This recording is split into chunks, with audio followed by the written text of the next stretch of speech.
My take on communication is really to make sure that no matter what you're doing, you always have empathy for the people you're communicating with.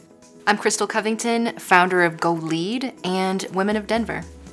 People think that you have to be empathetic, or if you're not already pre-empathetic or born that way, then you're never going to succeed. But it's really something that you can practice, something that you can educate yourself on. But whatever it is that you're trying to communicate, think about a person. Picture exactly who they are, what they're thinking about. A lot of marketers like to create profiles for maybe 3 to 4 different customer segments, and you can do that with internal communications and even personal communication, and just decide, who is this person that I'm talking with? What are their qualities? And with those qualities, what are the things that they need from me in the communication that I'm providing? One of the major pieces of those behavioral tools is really helping people understand each other in terms of how they likely communicate, how they receive information. I think all high-performing teams have some sort of measures in place to understand their team members. Whatever it is, I know that Daniels uses something called an insights discovery, and that helps them to be able to process that information. But whatever tool that you're using, just really prioritizing, utilizing that tool effectively and making it a priority on your team. Don't just take the test and leave it on a shelf somewhere. Take the test and, have that ability to be able to say, okay, this person processes this way, this person prefers to communicate this way, and making sure that it's a part of your team dynamics on a regular basis. Study up a little bit on just basic characteristics of different types of people so that when you see a couple of identifiers, you can adapt just a tad to be able to give them an environment that allows them to process information better, get things in the way that they need it in order to get their job done more quickly and effectively over time. Teams that have done the work to diversify and make sure that they have a representation of all of the different personality types available on their teams function better. They get stronger results. They bring in more revenue. All of the factors in ROI that you're looking for, you will receive just by diversifying your team.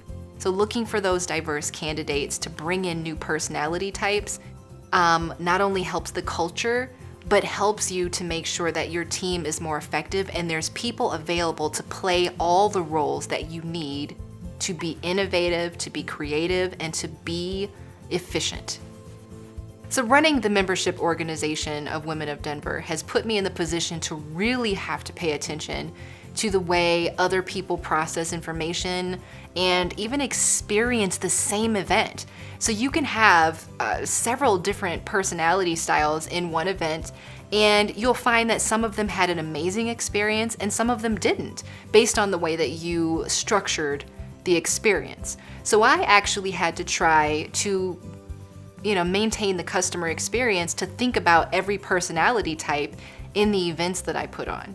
I initially structured the events for introverts, and I've had to create experiences that support both introverts and extroverts. So if you want to keep a great customer experience, think about those personality styles and how you can accommodate all of them in the way that you provide the experience, the service, the benefits to your customers. If you think back to our historic days, we were in small communities, and if somebody came into your community, what do you think you would do? Who goes there? What is this? Where's my spear? You were concerned because you didn't know those people. So we still have some of the same protective mechanisms inside of us that we had then. So familiarity is the most important barrier to trust. If people don't know you, if you don't have a reputation that precedes yourself, if you don't have someone that will vouch for you, it is harder to create trust. So you have to know that going into new relationships, know that going into a new business, if you're serving clients, if you're working with new team members, it takes time to create that trust. As a leader, it's important to help new team members create trust by giving them, maybe sending out their bio, introducing them around, letting people know that there's someone that you trust. By giving them that ability to come in with your backing, it really does help to shorten the time span that it takes for team members to start working with them really effectively.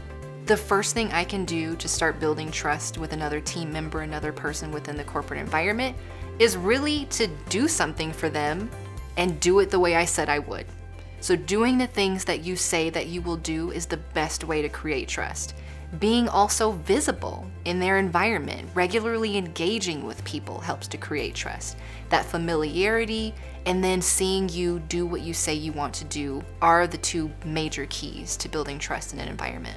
When people trust you, they're more likely to work with you more effectively because they know how to engage with you. They believe you'll get work done. If you're not able to provide that atmosphere, people will not give work away.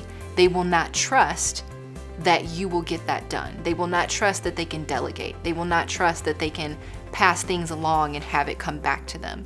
So in order to get that constant ability for your team to effectively produce, get things done quickly, it's important to create that atmosphere.